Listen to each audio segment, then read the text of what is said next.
mereka tuh kalau di perpus sampai bawa bantal, sampai bawa skincare. Kita benar-benar mulai dari nol banget.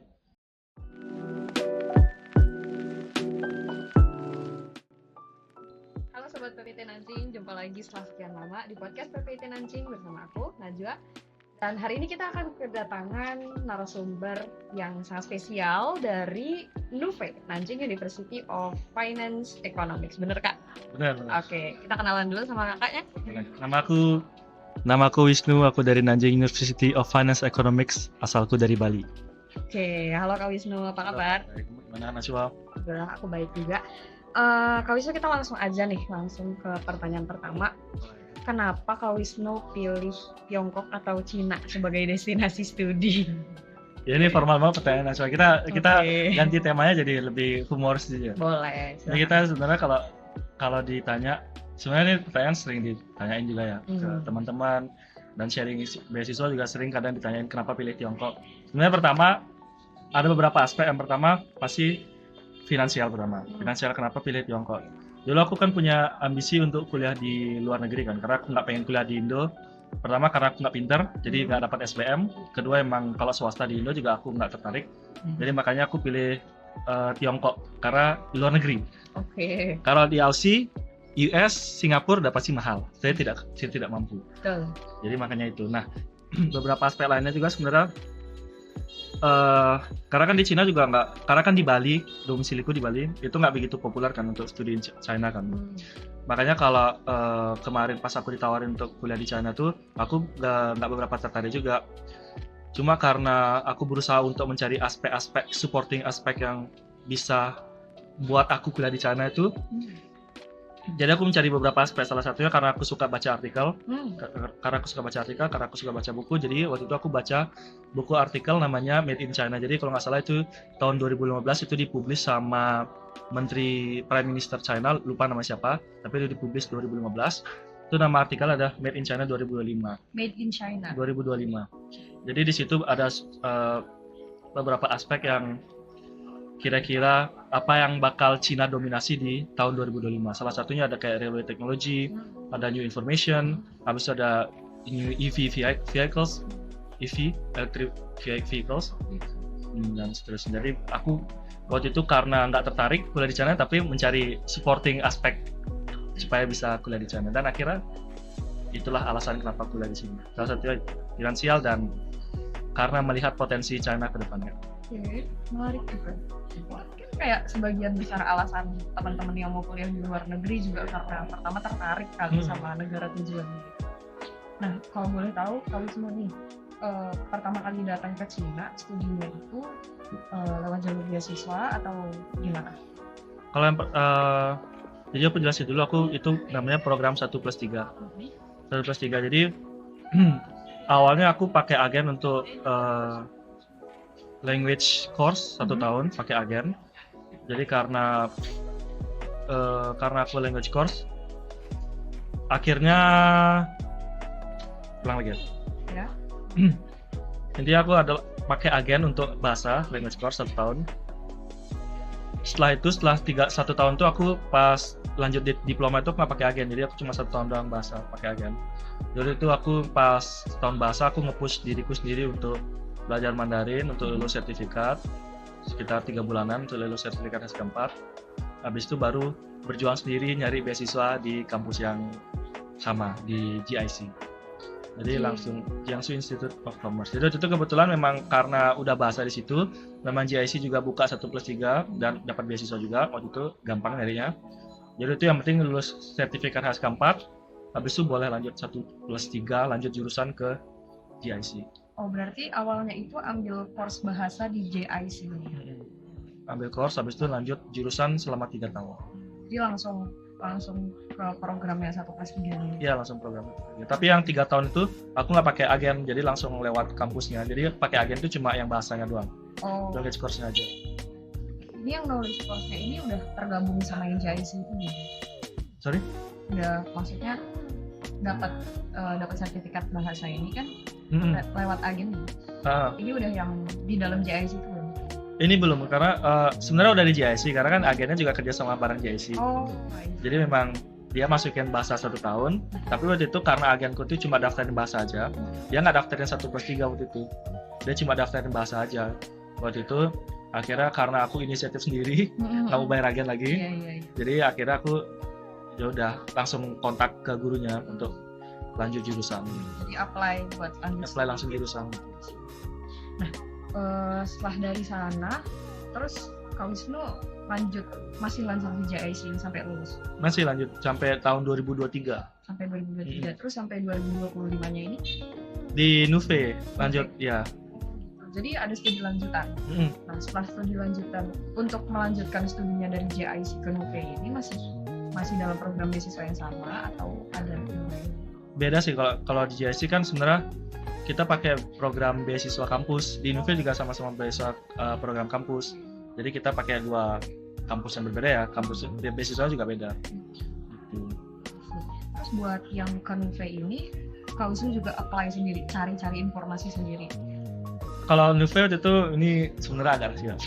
Oh, Kalau gitu. itu karena waktu itu sempat kerja di beberapa agensi juga, Oh iya, iya. beberapa agensi, jadi waktu itu karena manajerku kenal sama guru admission di Nuve, jadi itu aku dimasukin ke Nuve karena di beberapa kampus kayak NFU waktu itu nggak keterima waktu itu, karena NFU Forestry University waktu itu nggak keterima. Jadi akhirnya mikir-mikir kampus mana yang masih sisa ya, nulis aku waktu itu nggak milih karena terlalu jauh, Yes. karena di Chinhu, karena Iya. NFU nggak keterima. NXU waktu itu juga ada, cuma beberapa alasan aku nggak milih NXU. Akhirnya sisa opsi terakhir itu di Nuve, jadi akhirnya udah Tapi ini rahasia, nggak jadi rahasia. nggak, itu Nggak jadi cuma rahasia. sedikit dari banyaknya. Oh baik, rahasia, baik, iya. baik. Oke. Jadi itu singkat cerita ya udah, pokoknya akhirnya karena manajerku kenal sama guru admission di Nuve, jadi akhirnya masuk ke Nuve dibantuin sama agensi. Privilege lah, sedikit privilege. Iya, orang dalam, Ya sedikit orang dalam bisa dibilang begitu, kurang lebih ya. kurang lebih. Untuk kan beasiswa nih, kalau bisa kan award di beasiswa dari awal datang gitu, maksudnya dari sejak kuliah pertama di JIC ini ada banyak komitmen. Mungkin beasiswa tuh menuntut komitmen untuk award gitu. Apakah ada kayak spesifik prestasi tertentu atau keaktifan di organisasi yang menjadi laporan buat komitmen beasiswanya? Kalau komitmen beasiswa sebenarnya untuk di China itu lebih mudah daripada di studi di luar negeri lain sebenarnya. Gitu, kenapa? Yang pertama karena kualifikasinya lebih mudah. Pertama sih nilai. Kalau di kampusku ya terutama ya, aku nggak tahu di kampus lain kayak gimana. Tapi kalau untuk di kampusku karena aku Mandarin Talk, yang penting nilaimu tuh sekitar di atas 70 setiap nilainya, setiap matkulnya itu di atas 70. Untuk kamu bisa mempertahankan beasiswamu. Jadi kalau misalnya kamu pengen pertahanan beasiswamu, ya harus rencen apa bahasa Indonesia? Serius ya, harus serius harus nuli sesi. Jadi ya harus, biasanya ya itu. Biasanya kalau untuk ikut kegiatan di kampus atau misalnya aktif organisasi, sebenarnya kalau di kampusku nggak ada regulasi yang harus dipenuhi ya untuk bagian itu. Cuma paling penting sih nilai. Kalau nilai itu yang penting kamu deketin gurunya, kamu sering nanya di kelas, kamu sering kontak gurunya, komunikasi sama gurunya, itu nilainya pasti naik sih. Oke. Gitu. Jadi kita komitmen sih lebih gampang sih ketimbang kampus lain. Kalau di kampusku ya, aku nggak tahu di kampus lain.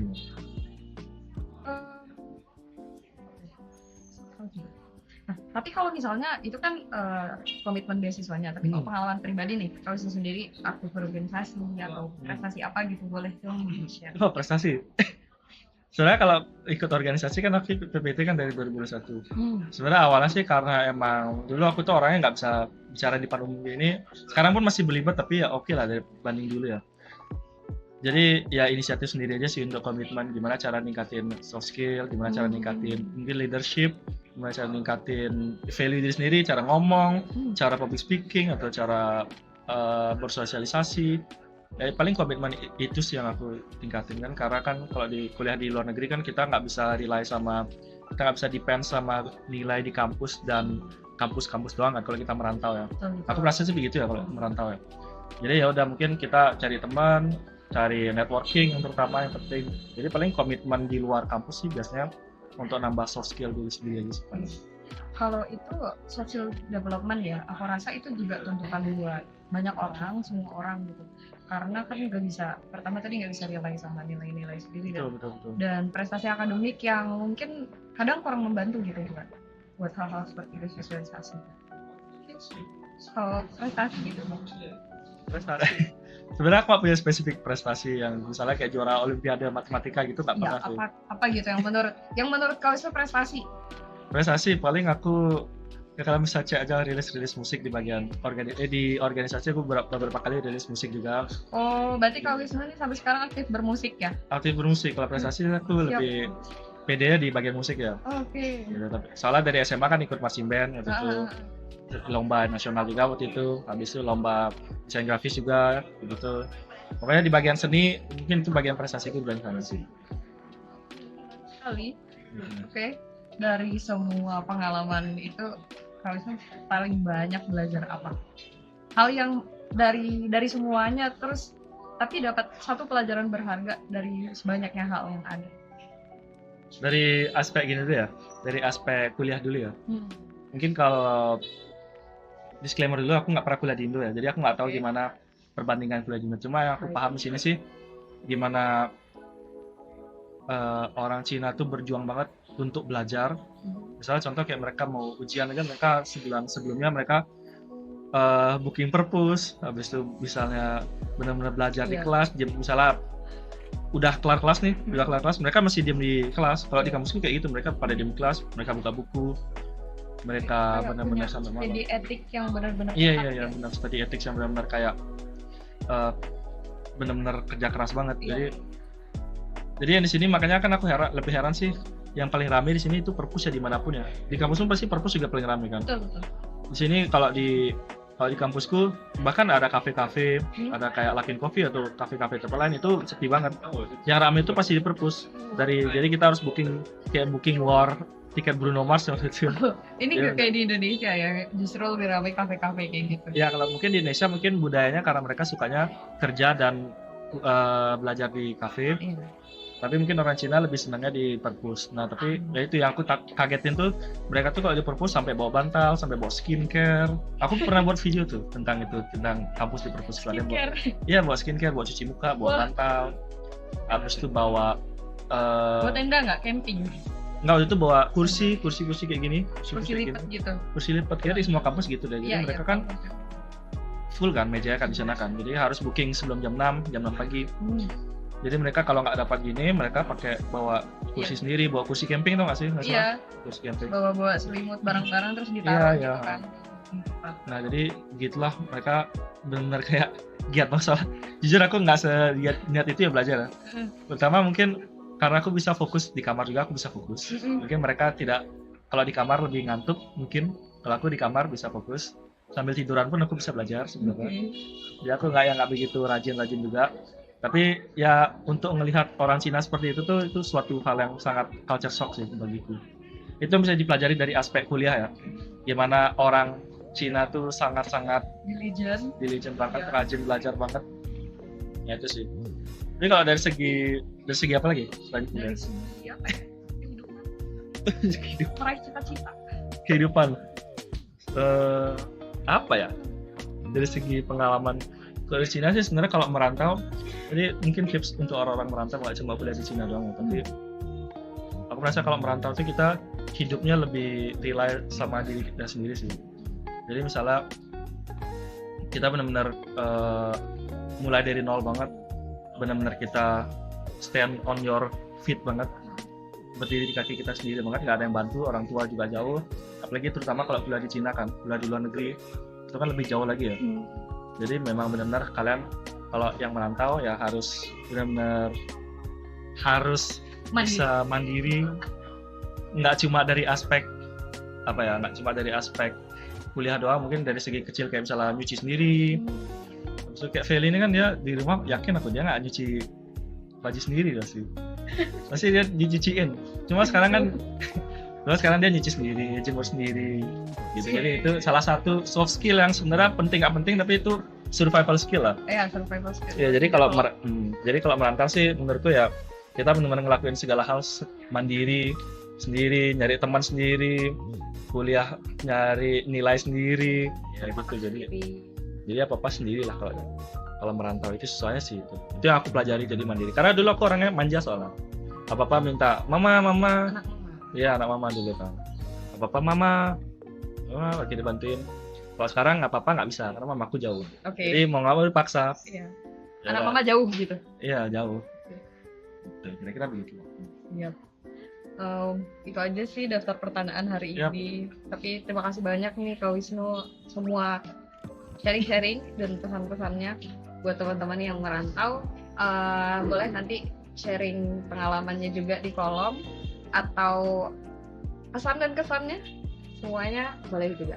Oke, kita akan jumpa lagi di episode berikutnya. Sorry kalau ngobrol ngomongku santai. Gak apa-apa. Terima kasih banyak Kak Wisnu buat Semoga hari ini. dapat amanatnya kalian. Amin. Semoga bermanfaat ya. Baik. Bye bye.